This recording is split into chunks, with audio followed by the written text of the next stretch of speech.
Welcome back to Girl on the Gov, the podcast, where we're shooting the shit with elected officials and candidates running for office to get to know the person beyond the politics. Because politicians needed a rebrand. It's totally fine. I'm not mad at all. I'm not. Classic. It's really a situation. Guys, we're just talking about a slight debacle of mine that really has gone off the rails. I tried, and I thought I booked a flight for July 16th to 22nd to LA and back. Oh no, I go to my calendar today to put something on ours, and I see I have a flight to LA on Saturday. But the thing is, I didn't book a flight to LA on Saturday. So it's really become a situation. Yeah, it's brutal. I recently, you guys, don't judge me, but I did book a flight on Frontier Airlines for a really quick flight to Denver in August, and it was so cheap, and I was like, okay, let's do it. There are so many things to unpack, like the fact that they charge you $20 if you want to speak to an agent at the gate. You have to pay them for, like, they put a fee on everything you can imagine, even a carry-on, a purse. You have to apparently put your bag has to fit, and they check every single bag before you go on the plane that it fits in this little box. It's insane. Anyways, obviously, lesson learned, I'm not booking on Frontier ever again. But then the flight that I booked was for a Saturday night, so I had all day in Denver, and then I can go home late Saturday night. Yeah. I randomly go to check it the other day, and the flight said it's for 6 a.m. I'm like, they definitely changed this without my consent, because there's no fucking way in hell. There's no way my brain booked a 6 a.m. flight. And in fact, I know that I booked a nighttime flight, and it just all of a sudden changed to 6 a.m. And they did change my flight number, but they're like, that's all that changed. And then I looked and it said 6 a.m. I'm like, you guys are playing me. But again, there's just no world in which I'm going to sit for however long with Frontier Airlines fake terrible customer service I'm sure they have, and try to get my flight back and explain this, because it's some phantom weird thing they did to me. So I just paid $50 to change it, because I'm not dealing with y'all. They really lost my business. Oh, for sure. And I hope they got a little lost money all up of front. yours. And everyone I will else. never be booking Frontier. I will also never be booking Alaska Airlines again, which was a very random choice. I've never flown, because Alaska usually isn't too bad, except for when their door flies off of their planes, when I did start digging into this debacle, it was a Boeing 737, and I was like, huh. They tend to be. Yep. So nonetheless, I wasn't exactly pleased. What I do know for sure is that these airlines cannot be trusted. And No. It wasn't our faults. It was theirs, and they do shady shit, and they suck. They're the worst. Yeah. So unjust. Absolutely insane. But most importantly, how was the birthday weekend? Guys, it's a Gemini birthday. 28. It was a wholesome weekend. I was wanting. I went home. I hung out with my family and Biggie. I went on a boat. I went to Carmel. I played pickleball. So it was great. It was fantastic. That sounds amazing. She's a pickleball queen. I know. I just came from a pickleball game, guys. It was intense. Did you win? I won a couple. Yeah, we played a couple games, and we rotated partners. In the last game, my friend Emily and I played the two boys. They basically were trying to take it easy on us. We're like, you guys, this is not a gendered sport. We can beat your ass. This also isn't an age sport. A 7-year-old could beat our ass. There's no rules in pickleball in terms of who's good and who's not. Everyone's a black horse. No, literally. That's the thing with especially racket sports of any type. I remember I went to tennis camp back in the day, and a 7-year-old boy beat me. And I'm good at tennis. You don't want to fuck with me in a court, okay? I will win and you will cry. But this 7-year-old, absolutely. I mean, he must have come out of the womb with a racket in his hand. He was skirt across that court. And pickleball is that times 10. It's crazy the amount of diverse demographics of humans that could play this sport and really be good. So anyways, we beat these two men who think they're macho and athletic, and it was sweet victory. Glad you won. Victory lap. Let's fucking go. There will just be no athletic accomplishment uncelebrated on this podcast. This is a sports podcast on occasion. Especially today. Amen. why this is a sports podcast Mhm. today and every day. I think we should introduce our guest. And because this Ooh, guest is, that was good. thank you, is a former NFL athlete, among 100 other things, but sports podcasts. So first Wow. things first. Moment of silence for that brilliance. I did not know where that was going, and she really did circle it back to the guest. Thank you. Yeah. Golf claps. I'm good at what I do. There it is. That's why we get paid the medium bucks. You know, it really medium to low bucks. That's how we get paid. The medium. However, to if low anyone bucks. would like to pay us big bucks, by all means, slide into our inbox. Anyways, moving along to our guest. Our guest today is Texas Representative Congressman Colin Allred. He is running for Senate, like U.S. Senate in Texas. He's running for, I don't know, Ted Cruz's seat, aka against Ted Cruz. Fire me up.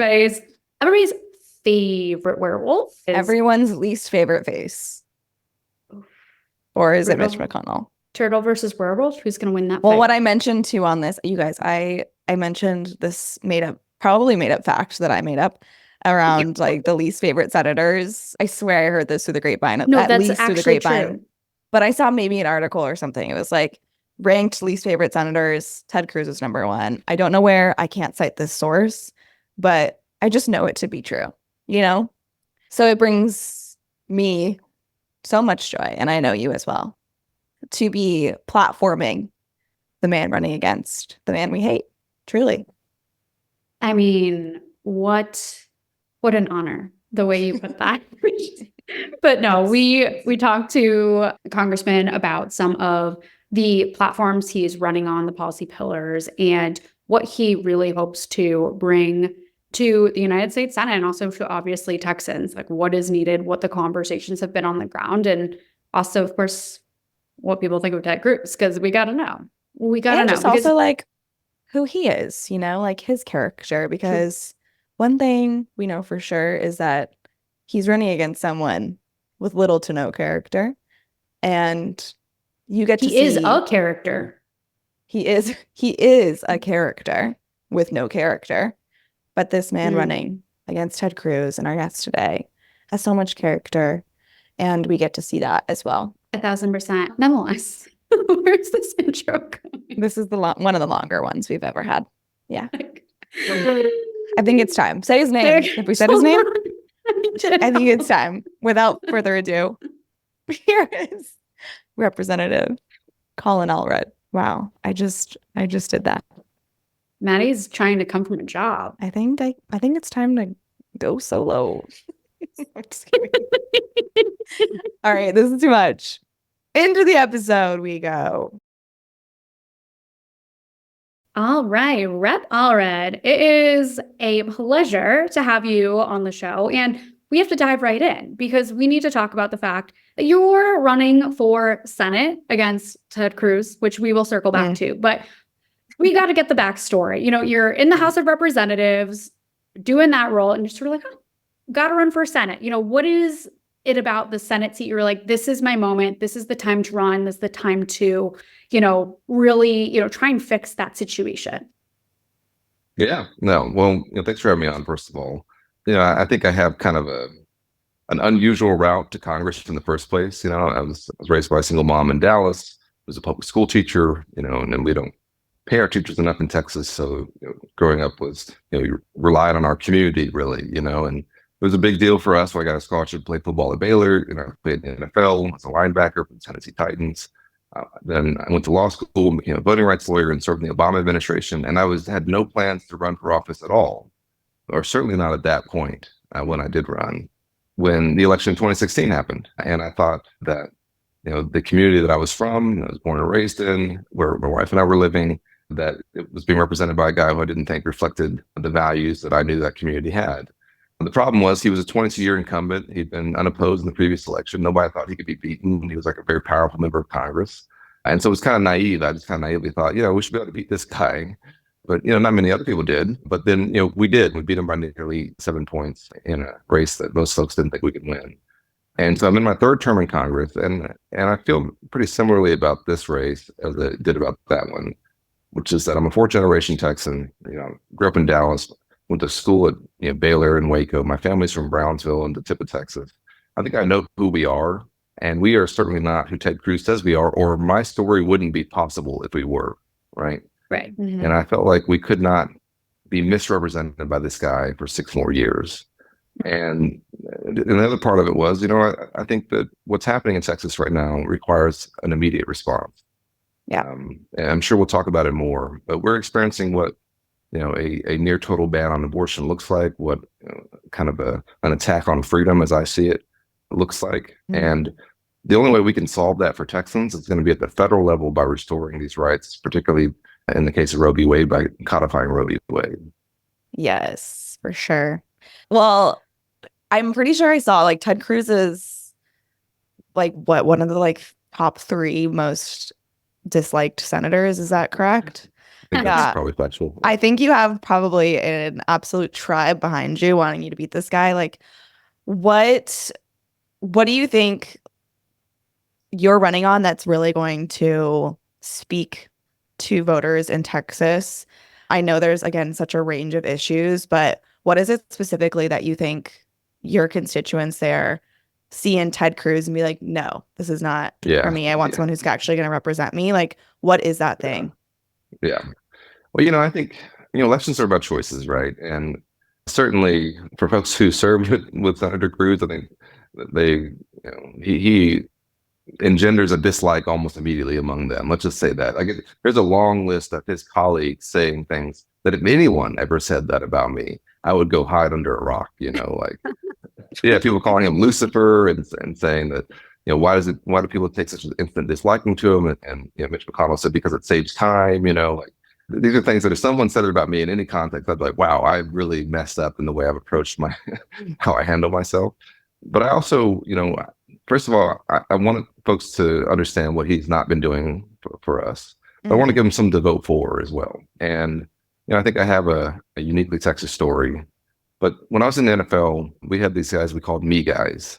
And me guys were the ones who would rush to the microphones and try to take the credit after a game, or who, were always looking out for themselves first and wouldn't want to do something if they thought that it wouldn't help them, even if it was good for the team. And we have a lot of me guys, unfortunately, in DC, but Ted Cruz is the number one me guy, right? And the way that shows Great up, analogy.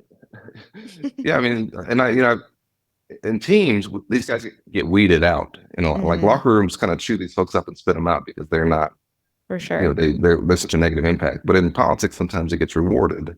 But the way it shows up for Texas is that, when the lights go out and 30 million Texans are freezing in the dark, when we have, our winter storm a few years ago, and the Texans are dying from bringing generators indoors because their power's out, and they're dying from carbon monoxide poisoning. They're breaking up their fence posts and burning them because it's the only warmth they can get. They're under boil water advisories because the water treatment plants in their cities in Austin and Houston are not on, and so they have to boil their water before they can drink it. When that happened in Texas, when we went basically a week without power, that's when Ted Cruz decided to go on vacation to Cancun, right? And most folks know this or remember this if they think about it for a second. But the only way you can do that, right? And every Texan I talk to knows about it. The only way you can do that is if you're a me person, right? That when this crisis strikes, you think, well, what can I do, right? That this is inconvenient for me. I want to get away, right? But you're an elected official representing 30 million Texans. You should be springing into action, trying to help these folks, right? And that's what a me guy does. And I'm somebody who's always been, as captain of my football team at Baylor, I've always been somebody who tries to bring folks together. And I think that what we have to talk about here is the contrast between a me guy and somebody who believes in the power of we. And we are going to reject Ted Cruz on November 5th. And that's what this is going to be about for Texans. Totally. And I am curious because there's obviously a difference between national media and local media, what people seem to be talking about online and reality, all of those things. And so, he's fostered this reputation of being heinous, let's just put it that way, or a me guy. But what is the vibe on the streets? Like when you're talking to voters, like one-on-one, and the issues are coming up, what is their opinion on him? And also, what are their opinions on the issues? What are those issues that are top of mind for Texas voters right now? Yeah. Well, I think Texans know who Ted Cruz is, and I think they're looking for an alternative. And we have to, and obviously, I want to be that alternative, but I want them to know, who I am, and that's what we're making sure that we've been doing over the course of this campaign, and particularly over this final stretch of the last 6 months, is letting Texans know, who I am. But I think fundamentally, there's an attack on freedom going on in Texas, and what I mean by that is, I think there was, an older version of the Texas Republican Party that has been in power here for some time that you probably consider to be, pro-business, but largely leave you alone, largely let you, leave you and your family alone. That has morphed now into a group of folks, particularly in Ted Cruz, who are obsessed with the culture war issues, who are obsessed with controlling people, controlling what they're reading by banning books, controlling the culture around them, attacking, Bud Light if they have, a trans woman do an ad or something like that, that obviously the biggest way that shows up then is then attacking folks' reproductive freedom and saying, we're going to take this decision away from a woman and her doctor and put it in the hands of folks like Ted Cruz. And I really mean that because my wife and I've had 2 boys in Dallas in the last 5 years. And I didn't know my father growing up. And so I was very, very serious about attending every single ultrasound appointment, every single genetic testing appointment. And any parent will tell you that when you're in those rooms, you're sitting there holding your breath, and those rooms are too small for Ted Cruz to be in there as well, right? So that if you get the news that we all hope we don't get, that the pregnancy has a problem, that there's a problem with the baby, that there's a problem for the mother, and you have to make this heartbreaking decision about what to do. That should be a decision between you, your spouse, and your doctor, not one that the state should be, controlling that. And that's exactly the story that Texas women are going through right now. I'm not making this up, and y'all know this, but I have friends of mine like Dr. Austin Denard in Dallas, she's an OBGYN. Her husband is an OBGYN. She went to high school about 10 minutes away from me in Dallas. Our lives are not that dissimilar in terms of where we grew up in Dallas. She's a 6th-generation Texan. She has 2 kids. She has a much wanted 3rd pregnancy, and she notices on the ultrasound that the baby's skull is not forming. And she knew right away that she was going to have to flee the state of Texas to try and get the care she needed. Or Kay Cox, who had another mother too, who had a 3rd pregnancy and who had to go to the emergency room 4 times. Her doctor said she needed a medically necessary abortion. And she asked her state if she could have it close to home because she had a 1 and 3-year-old at home. And they said no. And in fact, she had to flee the state because they threatened her and her doctor and her hospital with criminal prosecution if she got the treatment that she needed. After going to the emergency room 4 times, right? 26,000 Texas women have been forced to give birth to the rapist child, according to the Houston Chronicle. That's not my opinion, right? And so that's what this control now shows up looking like. And this extremism has gone way, way too far. And I think Texans sense that implicitly. And that's part of what we're going to reject in November. Totally. For sure. Which the stories are heinous, but it's important that this year we tell those stories because they're real. Yeah. And I think sometimes when things are so politicized, it just comes down to like, oh, this is politics. Like, no, this is literal people's lives. It's real so personal. personal. Real people. Yeah. So, yeah. Well, I'm curious, like, after talking about Ted Cruz so much, we want to know about you, not only as a candidate, but as a congressman and as a person. Like, what are you running on in terms of, like, who are you and, like, what are some of your major accomplishments that you think will translate into being an amazing senator? Oh, thank you, Maddie. And listen, I'm running on who I am, of course, and my story and understanding who I think we are as Texans and what we can do together. Obviously the perseverance that I've been able to show, having succeeded in multiple different capacities. But the way I've served, I think it is a way that shows that it's possible to bring folks together, even in this divided atmosphere. And listen, I'm a civil rights lawyer by training, voting rights lawyer specifically. I will go to bat every single day for folks' civil rights and for especially the right to vote and the right to basically be able to chase your version of the American dream free of discrimination, whether that's based on your identification or who you love or where you come from or what you sound like. That I will always protect. But I don't think that everything has to be a fight. And I actually have been the most bipartisan member of the Texas congressional delegation. There's 38 of us, and I'm #1 in terms of bipartisanship. I've gotten awards for my bipartisanship. And I'm the exact opposite in that regard of Ted Cruz, who is a hyper partisan, right? Who, Right. who even when something is good for the state of Texas, if he thinks it will help a Democrat, he's not going to be a part of it, right? Yeah. And who's proud of it. I mean, for 12 years, he's been incredibly proud of it. It's the And poster kinda funny. child of toxic politics. He is. No, That's toxic right. partisanship. Toxic Yeah, and partisan. if you're wondering, I mean, for folks out there, and I know, some of your listeners might be wondering this, how we got here, how we got to this place where our politics were, so divided and so divisive and so ugly. It's folks like Ted Cruz It's who literally have put us him. in this position. It really is, who Yeah. have taken, the divisions in our country and pulled them apart. And so while working across the aisle, I've seen that we can lower folks' costs for your healthcare, for your prescription drugs, that we can work on paid leave. This is something I was the first ever member of Congress to take paternity leave. And I am now one of the leading voices for us to pass a national paid leave policy, part of a bipartisan working group, actually, that's trying to get that done for pre-K. The things that I know that even if we may have some partisan fights, these are not partisan issues. Investing in our infrastructure, investing in our future, these are all things that I think it is possible to do together. And I want Texans to know that whether they agree with me on everything or not, I will be their senator too. Whereas with Ted Cruz, quite honestly, if he doesn't agree with you, or if you're not on his ideological side, he's really uninterested in what you have to say. Totally. Well, to the point of bipartisanship, I'm curious about some of those accomplishments, what they've looked like, some of the bills that have either passed or at least gained some traction, because it is so hard to get anything done in this current environment. But curious what some of those wins or close to wins have been. Yeah.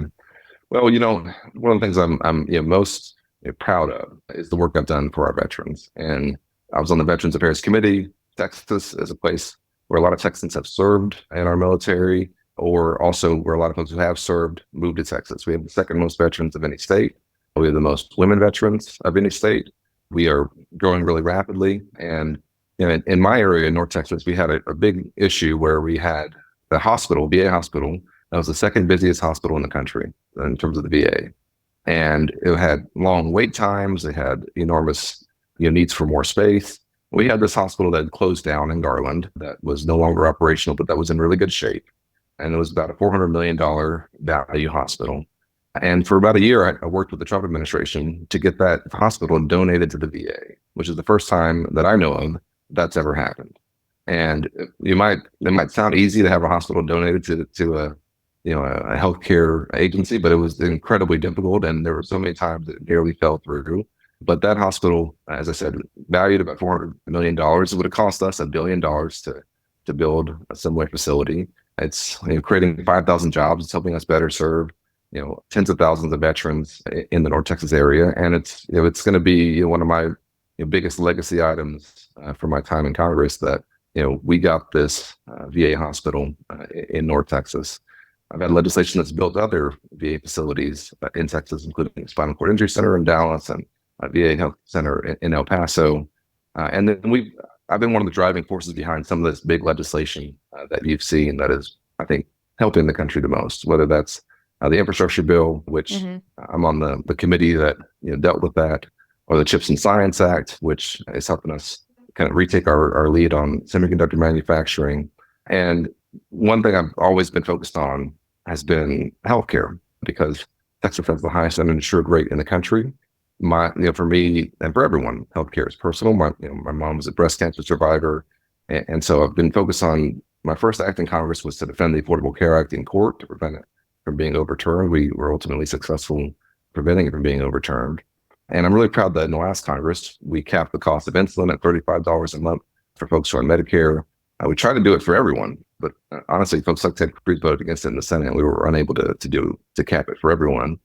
And we kept out-of-pocket costs for folks on Medicare. We made the ACA much stronger and better. And I think looking at coming through the pandemic, the leadership that I showed and others, I think helped us be in this place where now we've recovered better than really any of our peer countries. Mm-hmm. And Who's your team, to completely switch this conversation around? Are you like a proud forever Tennessee Titan fan, or did you, once you left the team, like go back to like Texas football? Yeah, I think, and I tell people all this all the time. When you play in NFL, you're not really a fan of the teams. Yeah. I have teams that I like because of how they play. Like I like play styles, and if there's players that I like, and I think they're playing the way that I wish I would have played, or that I like to Yeah. see. And so I will say this though, I was a huge Cowboys fan growing up. I knew every single player on the Cowboys rosters, like when they won the Super Bowls, and this is way before y'all's time. But back there was a time when the Cowboys used to win Super Bowls quite a lot, and I was a huge fan then, and I still root for them because first of all, when the Cowboys win, folks in Dallas are in a much better mood, just quite honestly. But I do want them to do well, and the Texans are actually doing well now, so I root for the Texas teams. I want them to do well in football, but I wouldn't say that I'm like a fan the way other folks are. I look at it probably more from, it's like watching the work that you used to do. You know what I mean? Like that's Mhm. kind of the way I see it. That's feel fair. you. I usually do uniform colors, so that's where I'm at. I'm like, oh, They have, like, I like that mascots. redesign. Yeah, Mascots, branding, and colors for Samantha. yeah. Exactly. They're just Yeah. speaking my Well, that's not a language, bad way to choose, honestly. I mean, there could be Honestly, yeah. worse ways. Yeah.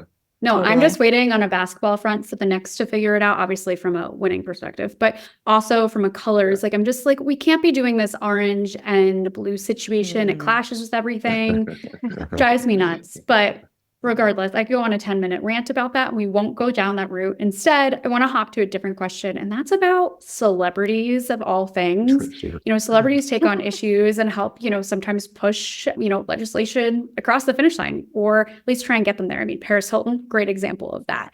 So I'm Yeah, that's curious true. if there's a celebrity out there that either has sort of like an issue top of mind or elsewise that you would be like, oh, it'd be so cool to work with them. And, also like what issue that would be. Yeah, I mean, so my answer as a Texan will always be Beyonce, but then I'll give you another one because she's a Houston There's native. no better answer. Yeah, I think our issue in Texas has been that we're a non-voting state, right? And so Mhm. to have somebody like Beyonce talk about the importance of voting or voting rights, it would be incredible. And as a voting rights lawyer, it's personal, of course. But I want to shout out Serena and her husband Alexis because her husband, he's the co-founder of Reddit, and I've worked with him a bit on paid family leave, and I think that they are great advocates for parents and for parenting and for the importance of leave and for families to have time with their babies and with their children. Serena, kind of famously, coming back, from pregnancies and still being, a champion tennis player. So Serena Williams and her husband, I think, to me, the fact that we're the only major country in the world that doesn't have a national paid leave policy is outrageous. Yeah. And for folks out there to understand what I mean by this is that, in most jobs in the country, if somebody has a baby, Friday, they might have to come back to work on the next Monday because they don't have any time off. And of course, physically, that can sometimes be impossible, but mentally, it's also incredibly damaging. And most childcare centers won't even take a child until they're 6 weeks old. And so, who's going to watch the baby? How are you going to feed the baby? I mean, listen, my wife and I, we've been through this, but every person is going to go through this in some way, shape, or form, right? In the NFL, we used to say you have a 100% injury record. Like, it means every NFL player is going to have some injury.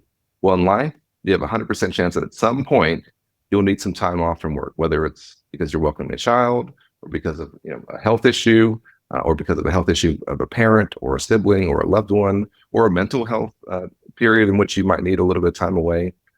And this is something that over the course of the pandemic, we've come to understand about each other, that we need to be more flexible in our work lives.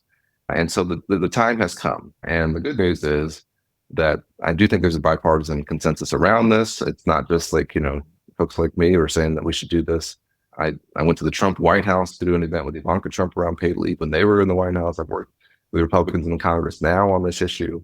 And I think that with folks like Serena and Alexis Hannon, I think that we could maybe get some good momentum behind a national paid leave policy that could take care of folks and give them a chance to welcome children, deal with the stuff that happens in life, but still be really productive workers.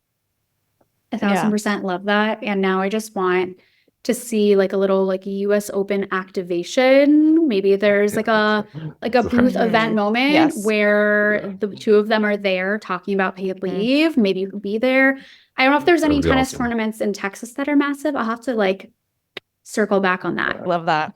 And sports. We got to bring it back to sports because I was going to ask you too, like being an athlete, I think there are so many transferable skills to being a representative, but also to like be a good human. And I'm just like curious what you found that like sports has given you in terms of just like character building. Wow, that's a great question. I do think that if you're going to be in a legislative body, which is what I am in, right, that you have to work with other people to pass a bill. I need 218 people to pass a bill in the House.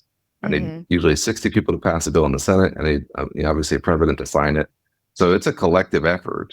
I think everyone who does that should have to play a team sport, and it doesn't have to be physical sport. It could be something else where you rely on others and they rely on you, and you understand there's something larger than yourself. And that your role in that team is important, but it's not the only thing that matters. And that what really matters is that the team as a whole succeeds, right? And that's what I meant about the whole me guy thing with Ted Cruz. Because like, I was going to say, he probably played like golf growing up or something. I don't know. I really don't. But I think we've all known or nothing. People. He doesn't seem athletic. Yeah, I think it's safe to say I'm a better athlete, but 100%. Yeah, I think we've all known people who, when you're working with them, that they're not looking out for the group. They're, whether it's something you're doing like for school or professionally, and those folks, if you have too many of them, then it's really hard to get anything done at all.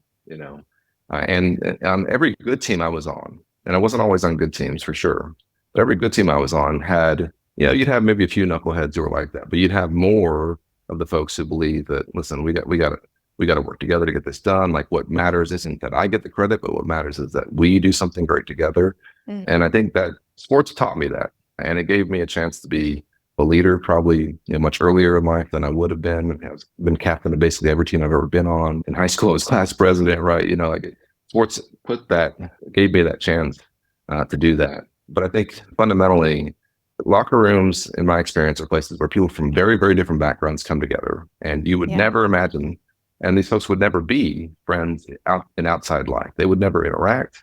They would never know each other probably. But on a team, they realize, hey, we're not that different from each other. And they end up sometimes being, best friends or brothers. And I've seen that happen so many times that it has reminded me that no matter how different we think we are from someone who has a very different background or different worldview, that I guarantee you there's a lot that you do agree about, because I've seen it in groups that you'd never imagine could find that kind of common ground. Yeah, totally. Same. Which is so important. And I think that's the type of thing that helps us move forward in this very polarized moment. But I think to like cap it all off, we need a recommendation, something that you do to relax after all the craziness, dealing with all the mishigas all over the place. Like, is there a podcast, a TV show, something you're like, you know what? This is the breath of fresh air that I take to decompress. Yeah, I mean, the real answer is that I will watch whatever kind of trash reality TV my wife is watching. That's the right That answer. is such a green flag. Like, I'm telling you, that's what I'm looking for in my future partner. Will he watch reality TV with me? And I will complain at first, and then as I'm walking around doing chores, I'll be looking and watching what's happening. And then I'll follow a storyline, and know what's happening in this bizarre person's life, And then wait, what's the show? Like, or a couple shows that you guys watch? I mean, like, my wife Allie, she's a high-powered lawyer. She's smarter than me, so like, take this all into context. Like something like 90 Day Fiance, Love Is Blind, or some of these. Love Is Blind, obsessed. Well, I did hear this theory, and I think it's so on the money, is that people that are very smart watch reality TV because it's like viewing like sociology in real life and psychology. So it's in a sense like a microcosm that you're studying. So anyone that like throws shade on trash TV, I'm like, you're not really thinking about it and like what the actual like analysis can be and how that comes to fruition. So I always think it's a green flag when somebody And when listens. people, and when people with just like jobs that really can be mentally exhausting, sometimes emotionally exhausting, like you gotta have that escapism, you know? It's That's like, true. I agree with you. I think I don't know if my wife told me or someone else that apparently the viewership of some of these, that the viewership is like the highest educated viewership like of any show. So like it's like a lot of high powered people who are intelligent, like you said, maybe looking to just yeah, kind of see someone else for a little while. totally. We are staunch advocates of reality TV on the show, so we absolutely love to hear it. I'm But glad that I wasn't stepping into something that y'all were like, oh, yeah. no, you couldn't have said a better answer, truly. Well, before you go, we would love to obviously make sure everyone knows where to find you and find your campaign. And if they want to get involved and help, we want to make sure everyone has those resources. So plug all Oh, the that's great. things. Yeah, well, thank you. Well, our website is colinallred.com. That's one L in Colin and two in Allred. That's what I always say.